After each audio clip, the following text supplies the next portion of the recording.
तो आम जनता के सवाल बहुत मर रहे हैं। एक तो जितने विधानसभा के सदस्य हैं उन्होंने कई बार कहा कि प्रश्नकाल चलने दीजिए, बाद में आपको स्थगित कराना है तो कराइए जब सरकारी काम होता है। दोपहर के पहले जनता का काम रहता है प्रश्नकाल के माध्यम से, और दोपहर के बाद सरकारी काम होता है।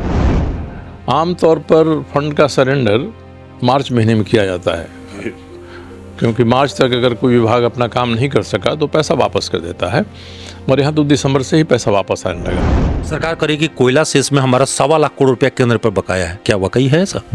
अब इसमें सरकार को सार्वजनिक रूप से इस बात को कहना चाहिए। ये सरकार का दावा है, सरकार ने जो आंकड़े इकट्ठा किए हैं उसके हिसाब से इनका 1,36,00,000 रुपए का बकाया निकलता है। 2 चेंज इस बार झारखंड में देखने को मिला। एक तो आपका एनडीए के फोल्डर में जदयू के मार्फत घुसना, और दूसरा रघुवर दासी की फिर से वापसी।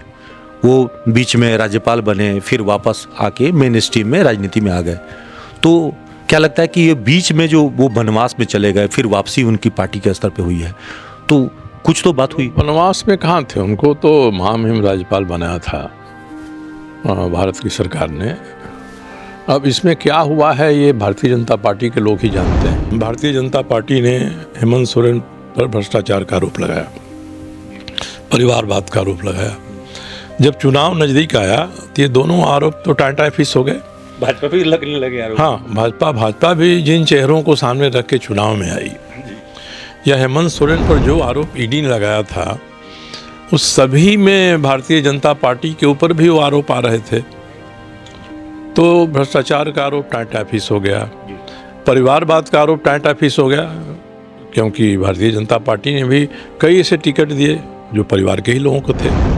तो आउटसोर्सिंग एक तरह से धनबाद के लिए अभिशाप साबित हो रहा है।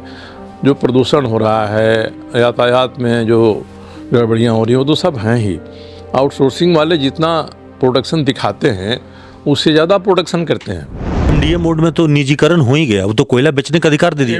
एमडीओ तो और भी खतरनाक चीज़ है। एमडीओ जहाँ जहाँ भी हुआ है, जिस जगह, वहाँ ऐसी ही स्थिति हुई है। तो इनको अब सीधे कह देना चाहिए कि हम खदाने ही निजी क्षेत्र को दे देंगे। बड़ा वाइटल सवाल है झारखंड के लिए कि निकाय चुनाव को लेकर हाई कोर्ट रिमाइंडर पर रिमाइंडर राज्य सरकार को दे रहा है। ये चौथी बार हुई है जब राज्य सरकार को कहा कि आप चुनाव कब करा रहे हैं, टाइम फ्रेम दीजिए। इसमें तो राज्य सरकार की मंशा साफ नहीं है। राज्य की सरकार ने पंचायत चुनाव करा लिया, जिसका दायरा बहुत विस्तृत है, और निकाय चुनाव में मुझे लगता है कि ये समझते हैं कि निकाय चुनाव में बहुत बड़े बड़े निकाय हैं, वहाँ जो इनके समर्थक हैं उन्हें जीत सकते हैं। धनबाद का सरदर्द प्रिंस खान अभी भी दुबई में मजे लेकर बैठा हुआ है, और अभी तक पुलिस कोई कार्रवाई इसलिए नहीं कर पा रही क्योंकि वो विदेश में छुपा हुआ है। केंद्र को भी पत्राचार किया गया, सीबीआई को कहा गया, रेड कॉर्नर नोटिस हुई, लेकिन जो कार्रवाई होना चाहिए था संयुक्त प्रयास से, वो अभी तक नहीं हो पाया। पिछली बार मैंने विधानसभा में सवाल किया था और सरकार ने जवाब दिया था कि हम ये कार्रवाई कर रहे हैं। तो सांसद ढुल्लू महतो पर ही सीधे आरोप लग रहा है, तो अभी भी आप एनडीए में रखकर उनके खिलाफ जाने को तैयार हैं? बात एनडीए में कोई हम लोग इस शर्त पर थोड़ी हैं कि सारे गलत कामों का हम लोग साथ देंगे। एनडीए में रहना अलग बात है, नीतिगत बात है। आरोप लगेंगे, उसकी जद में सांसद आए, विधायक आए, डीसी आए, कोई अधिकारी आए, तो उसको सोचना चाहिए और कानून को अपना काम करना चाहिए। कानून अपना काम नहीं करेगी तो माफियागिरी हर क्षेत्र में बढ़ेगी और जनता को उससे कठिनाई होगी। कोई हल नहीं निकाल सकता है प्रशासन और सरकार। इसका मतलब कि सरकार का होना बेकार है। जो कल तिवारी जी के गांव वाले जो कह रहे थे कि जैसे यहाँ के सीएमडी, डायरेक्टर, जीएम, ये सब आउटसोर्सिंग वालों के स्टाफ हो गए हैं, तो उसी तरह से जो माफियागिरी करने वाले लोग हैं, शासन प्रशासन उनका स्टाफ हो जाएगा, यही माना जाएगा। तो अपने तई तो मैं इस मामले को उठाऊंगा। अकेले इसमें रहना पड़ा तो मैं अकेला भी चलकर इस मामले को उठाऊंगा।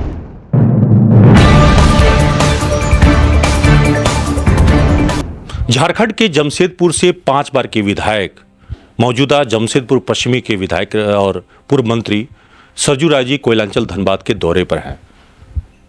झारखंड के 2024 के चुनाव के बाद पहली यात्रा है धनबाद की, और यहाँ पे नागरिक मंच ने इनका अभिनंदन किया है और इनका जो है स्वागत किया है। चलिए जरा सा धनबाद के मुद्दे पर अक्सर बोलते रहते हैं, मुद्दे उठाते रहते हैं, उनसे हम सीधी बातचीत करते हैं। सर, पहले तो आपका स्वागत है। चुनाव जीतने के बाद आप धनबाद आए हैं। पहली बार आया हूँ धनबाद, जनता दल यू के विधायक के नाते। जी हाँ, अब तो अभी विधायकी आपकी जो है वो बदल गई, पहले तो आप भाजपा के थे। हाँ, तो अब जनता दल यू के साथ हैं। तो आपके साथी जदयू का खाता खुल गया इस बार? हाँ, जदयू का एक सीट फिर हो गया है। हाँ, पहले तो जब राज्य बना था तो जदयू के 7 लोग यहाँ विधायक थे। तो ये वाला अगर लोकसभा में हो गया रहता डील तो हमको लगता है कि एक लोकसभा भी मिल जाता आपको। मिल गया होता, और लोकसभा लड़ने की इच्छा मेरी भी थी। जी। बजट सत्र आ रहा है, बजट के आकार झारखंड में, तो किस चीज़ पे झारखंड को फोकस करना चाहिए था इसमें?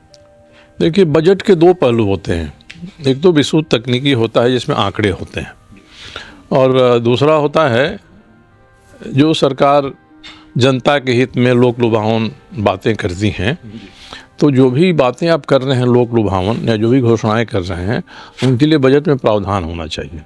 इसलिए कहा जाता है कि बजट केवल आंकड़ों का पुलिंदा नहीं है, बल्कि इसके माध्यम से जनता में एक संदेश जाता है कि सरकार जनहित में इस तरह के काम कर रही है। लेकिन एक ही चीज़ की अभी तक चर्चा हो रही है कि मैया सम्मान योजना के लिए सरकार कहाँ से बजट प्रबंध करेगी अगर केंद्र सरकार ने मदद नहीं किया तो? देखिए, मैया सम्मान योजना आई है, वित्तीय वर्ष के बीच में आई है। प्रावधान संविधान में है कि वित्तीय वर्ष के बीच में कोई नई योजना आप देते हैं तो अनुपूरक के माध्यम से आप उसकी स्वीकृति बजट के ले सकते हैं। तो द्वितीय अनुपूरक में राज्य सरकार ने विधानसभा से तो स्वीकृति ले लिया है इसको, मगर सरकार के खजाने में जो पहले से पैसे थे, अतिरिक्त कोई दूसरा सोर्स हमारे बीच में हो जाए ताकि हम इतना पैसा इकट्ठा कर लें, इसका प्रावधान किया नहीं। नतीजा है कि अलग अलग विभागों के जो पैसे हैं दिसंबर से उसको सरेंडर कराया जा रहा है।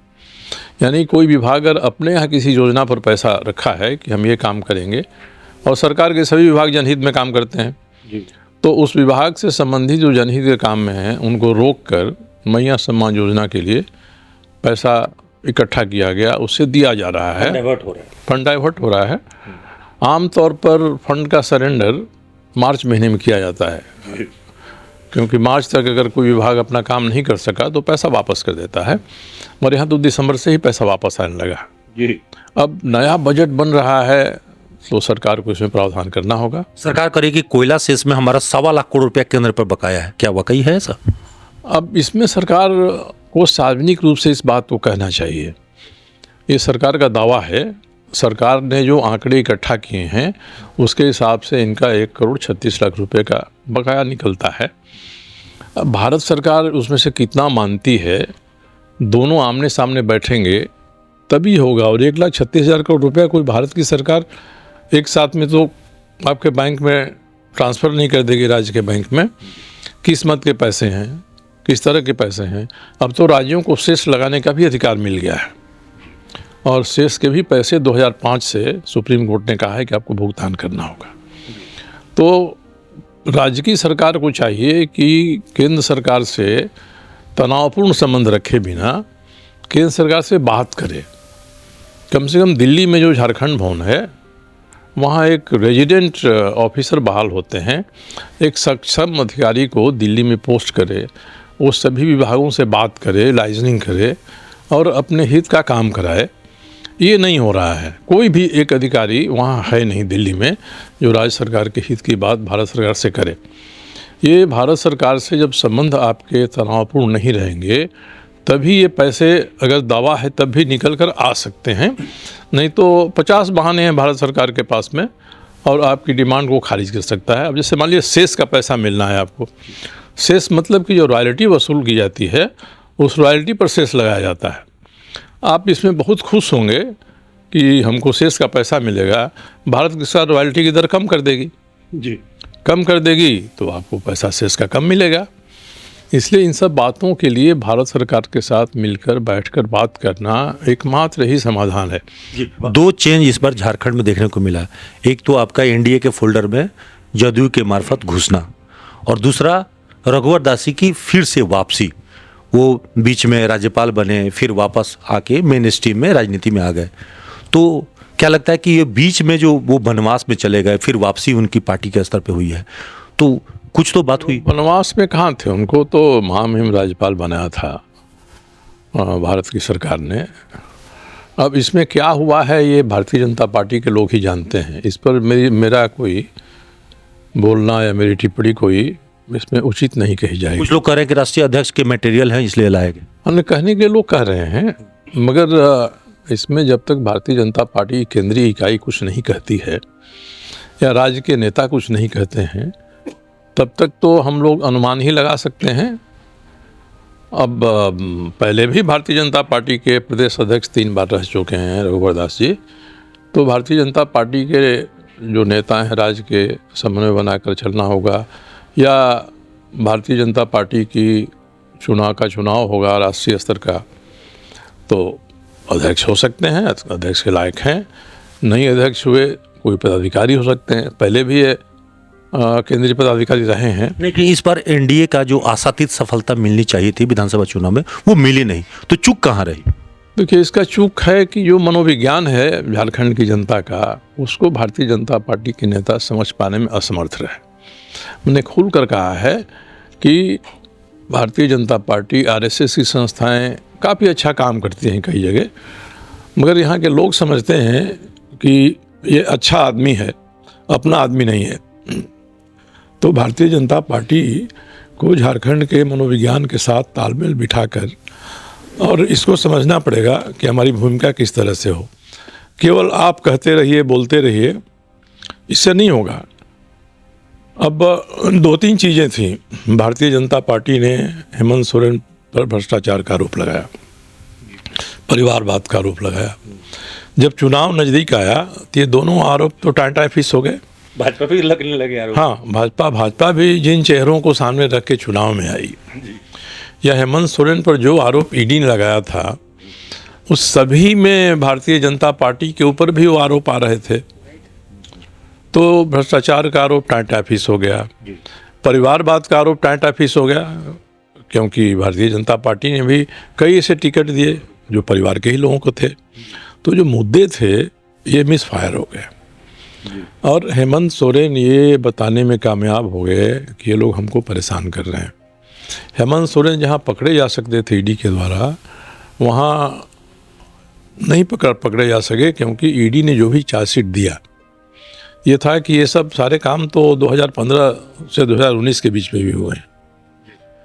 जो पत्थर का घोटाला था साहेबगंज का, ईडी के चार्जशीट में है कि हेमंत सोरेन के 2 साल के शासन में जितना अवैध खनन, अवैध परिवहन हुआ है, उससे 5 गुना 2015 से 2019 के बीच में हुआ है। रघुवर जी के काल। हाँ, तो उसमें अगर हेमंत सोरेन पर की गर्दन पकड़ेंगे तो आपकी गर्दन भी पकड़ी जाएगी। अब एक मामला है इनका जो पूजा सिंघल का है। मनरेगा घोटाले में पूजा सिंघल को जिस मामले में हम लोगों की सरकार ने क्लीन चिट दे दिया था, उन्हीं आरोपों में साल भर से ज़्यादा 2 साल तक ईडी ने उनको जेल में बंद रखा। शराब घोटाले में आरोप उन पर लगा रहे थे, मगर हम लोगों की सरकार थी उस समय, तो भोर सिंह यादव थे एक्साइज कमिश्नर, वो बैठे रहे दिन भर थाना में, शाम को खा के एफआईआर नहीं लेंगे आपका। तो ये सारे के सारे जो जहाँ पकड़ना था वहाँ तो पकड़ा नहीं आपने। अच्छा, आपने मुद्दा पिछले बार कहा था लोकसभा चुनाव के पहले भी कि धनबाद में भूमाफिया हों या अपराध, उनके खिलाफ आप मुखर हो गए, आवाज़ उठाते रहे हैं। तो अभी भी वो भूमाफिया समाप्त नहीं हुए हैं। वो अभी भी जिनके ज़मीनें कब्जा बाघमारा क्षेत्र में जहाँ पे आप ज़मीन कब्जा का मुद्दा उठाए, वो अभी भी कायम है। अपराध की जहाँ तक बात है तो धनबाद में अपराध किस स्तर से है आपको बताने की जरूरत नहीं। कल शाम को हम लोग एक गाँव में गए थे। 2 गांव हैं, एक तो तिवारी लोगों का गांव है और एक रजक बस्ती है। दोनों के बीच में आउटसोर्सिंग की माइनिंग है और घरों में दरार पड़ गई। रजक बस्ती तो ख़त्म ही हो गई है। तिवारी लोगों के घरों में भी दरार दिखाई पड़ रही है क्योंकि ब्लास्टिंग होती है। वहाँ एक मार्के की बात कहा एक गाँव ग्रामीण ने कि बीसीसीएल के जो एमडी हैं, डायरेक्टर हैं, जीएम हैं, ये सरकार के नहीं बल्कि आउटसोर्सिंग वाले के अफसर हो गए हैं। ये आउटसोर्सिंग वालों के लिए काम करते हैं। एक सामान्य आदमी इतनी बड़ी बात कह रहा है तो ज़रूर कोई न कोई गहरा राज है इसमें। आउटसोर्सिंग वाले ही वास्तव में बीसीसीएल को चला रहे हैं और आउटसोर्सिंग वाले अपने मन का तो कराते ही हैं। जहाँ उनकी आउटसोर्सिंग है वहाँ जिसको डीओ मिलता है उससे भी कोई 1500 ले रहा है, कोई 1800 ले रहा है, कोई नहीं तो कोयला के बदले में पत्थर लदवा देंगे आपको। बने नया लठैत बन गए। हाँ, नया लठैत बन गए, इसलिए बीसीसीएल की भूमिका पर भारत सरकार को गौर करना चाहिए। और आउटसोर्सिंग जिस तरह से चल रहा है, इस पर नहीं गौर करेंगे तो फिर कोयला खदानों के राष्ट्रीयकरण का कोई मतलब नहीं रह जाएगा। मजदूरों को वेतन कम मिल रहा है। हमको लोगों ने बताया कि विधानसभा में विधानसभा अध्यक्ष के साथ मीटिंग हुई थी, DC Jamshedpur, senior SP Jamshedpur, अधिकारी बीसीसीएल के, और उसमें समझौता हुआ कि जितने मजदूर काम कर रहे हैं लोडिंग अनलोडिंग में, उन लोगों के अकाउंट में पैसे भेजे जाएंगे। आज तक तो पैसे अकाउंट में नहीं जा रहे हैं। नहीं, वो तो समझौता यहाँ हाटकोक भट्टा के जब संगठन ने विरोध किया था तो उस वक्त से लेकर अभी तक बाघमारा में ये मुद्दा जब सबसे पहले उठा था एरिया 1 से 5 में, तो आज भी वो कायम ही है। आज भी वो कायम है। तो एक तो मजदूरों का हित भी मारा जा रहा है। राज्य की सरकार इसमें तो पहल कर सकती है। राज्य की सरकार का जो श्रम विभाग है, उसके अधिकारी हैं, मजदूरों के हितों का संरक्षण हो, इसके लिए तो वे काम कर सकती है, नहीं हो रहा है। तो आउटसोर्सिंग एक तरह से धनबाद के लिए अभिशाप साबित हो रहा है। जो प्रदूषण हो रहा है, यातायात में जो गड़बड़ियाँ हो रही हैं, वो तो सब हैं ही। आउटसोर्सिंग वाले जितना प्रोडक्शन दिखाते हैं, उससे ज़्यादा प्रोडक्शन करते हैं। और सोर्स पर ही जब चोरी हो रही है कोयले की, तो साइकिल से कोई ले जा रहा है या चोरी करता है, ये तो साधारण बात हो गई है।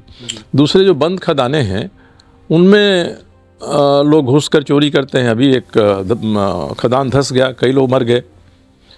मगर इन सब पर लीपापोती हो जाती है। तो जो वरदान होना चाहिए धनबाद के लिए कोयला, वो अभिशाप बन गया है यहाँ।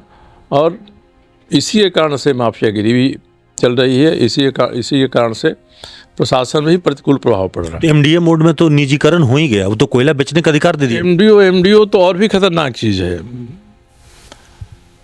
एमडीओ जहाँ जहाँ भी हुआ है, जिस जगह, वहाँ ऐसी ही स्थिति हुई है।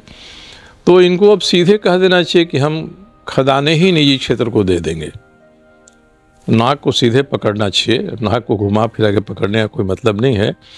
इसलिए या तो एमडीओ आउटसोर्सिंग ख़त्म करें, ओपन कास्ट ख़त्म करके फिर से अंडरग्राउंड माइनिंग कराएं, या फिर सरेंडर कर दे बीसीसीएल सीसीएल कि भाई अब सारी खदानें नीलाम होंगी और जिसको भी निजी क्षेत्र के लोगों का आना है उसमें आए।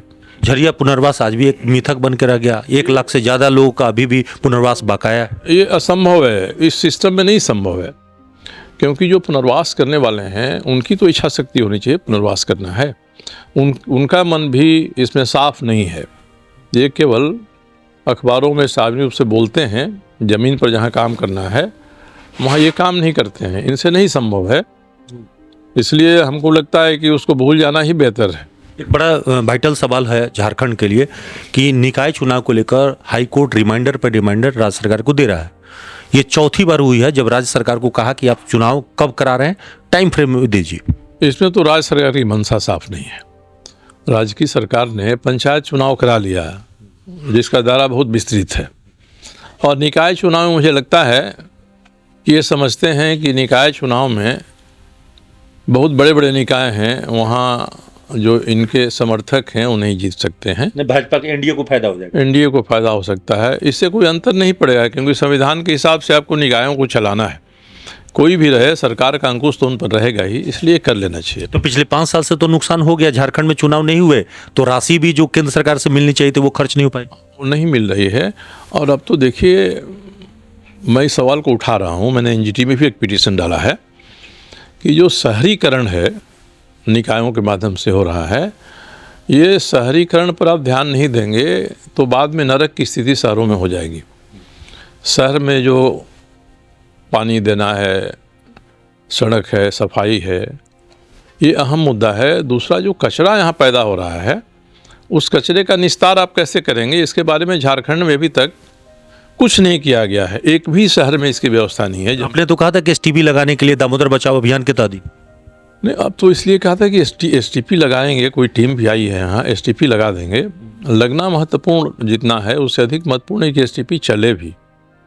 नहीं तो एसटीपी में खर्चे बचाने के लिए अब दिखाने के लिए सफ़ेद हाथी खड़ा कर देंगे, एसटीपी चल नहीं रहा है। जो हमारे आपके घरों से कचरा निकल रहा, इस कचरा का निष्पादन कहाँ होगा? आज तक इस कचरे को कहीं ना कहीं ले जाकर लोग फेंक देते हैं। तो फेंक देंगे तो कि दूसरी पृथ्वी चाहिए कचरा भंडार बनने के लिए, जो शहरों से कचरा निकल रहा है, इसका निस्तार होना चाहिए। देश में कई जगह निस्तार हो रहा है, झारखंड में भी देवघर में वहाँ का नगर निगम ये काम कर रहा है। बाकी जो है कहीं भी ये काम नहीं हो रहा है। टाटा स्टील में टाटा वाले अपना करते हैं, वो भी निस्तार नहीं करते। निस्तार का मतलब कि कचरा अलग अलग करिए, उससे आप खाद बनाइए, उससे आप एनर्जी बनाइए। हम लोग तो डंप कर देते हैं, तो डंपिंग नहीं है। इसलिए मैं एनजीटी में एक पिटीशन डाला हूं जमशेदपुर के मामलों को लेकर। इसको हम विस्तार से पूरे झारखंड में ले जाने का प्रयास करेंगे। ये एक बड़ा लास्ट सवाल है कि धनबाद का सरदर्द प्रिंस खान अभी भी दुबई में मजे लेकर बैठा हुआ है और अभी तक पुलिस कोई कार्रवाई इसलिए नहीं कर पा रही क्योंकि वो विदेश में छुपा हुआ है। केंद्र को भी पत्राचार किया गया, सीबीआई को कहा गया, रेड कॉर्नर नोटिस हुई, लेकिन जो कार्रवाई होना चाहिए था संयुक्त प्रयास से वो अभी तक नहीं हो पाया। पिछली बार मैंने विधानसभा में सवाल किया था और सरकार ने जवाब दिया था कि हम ये कार्रवाई कर रहे हैं। केवल प्रिंस खान का ही नहीं, बल्कि यहाँ दरिदा में, लेडी डूमर में जो दीवार खड़ा कर दी गई है, ये सवाल भी मैंने उठाया था और सवालों के जवाब घुमा फिरा कर सरकार ने दिया था। राज्यपाल ने तो यहाँ के उपायुक्त को लिखा था कि आप जांच करके रिपोर्ट दीजिए। रिपोर्ट क्या दिया पता नहीं चल रहा है।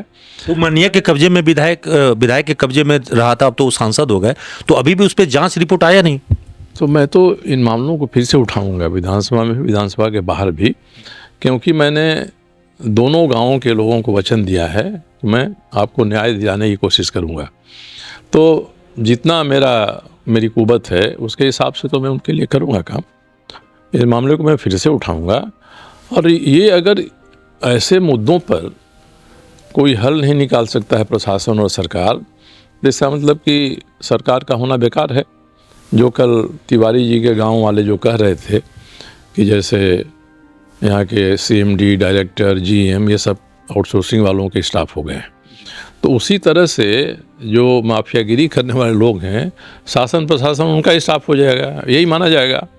तो अपने तई तो मैं इस मामले को उठाऊंगा। अकेले इसमें रहना पड़ा तो मैं अकेला भी चलकर इस मामले को उठाऊंगा। लेकिन वो जिन पर आरोप लग रहे हैं, पहले तो वो विधायक थे, अभी तो वो सांसद बन गए हैं, बाघमारा के निवासी भी हैं, तो सांसद ढुल्लू महतो पर ही सीधे आरोप लग रहा है। तो अभी भी आप एनडीए में रखकर उनके खिलाफ जाने को तैयार हैं? बात एनडीए में कोई हम लोग इस शर्त पर थोड़ी हैं कि सारे गलत कामों का हम लोग साथ देंगे।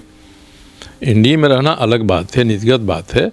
आरोप लगेंगे, उसकी जद में सांसद आए, विधायक आए, डीसी आए, कोई अधिकारी आए, तो उसको सोचना चाहिए और कानून को अपना काम करना चाहिए। कानून अपना काम नहीं करेगी तो माफियागिरी हर क्षेत्र में बढ़ेगी और जनता को उससे कठिनाई होगी। तो देखिए, अभी आप सुन रहे थे सरजू राय जी को जो बता रहे थे कि माफियागिरी के खिलाफ का मामला हो या बाघमारा में ज़मीन कब्जा का मामला हो या धनबाद में विस्थापन का संकट हो या आउटसोर्सिंग का लगातार फैलाव हो, इन सभी मामलों पर ये मुखर होकर अपनी आवाज़ बुलंद करते रहेंगे और ये चुप नहीं बैठेंगे। विधानसभा में भी आवाज़ फिर से उठाएंगे ताकि सरकार इस मामले पर कार्रवाई करे। सहयोगी विवेक के साथ कुंवर अभिषेक सिंह, न्यूज़ एएनपी, धनबाद।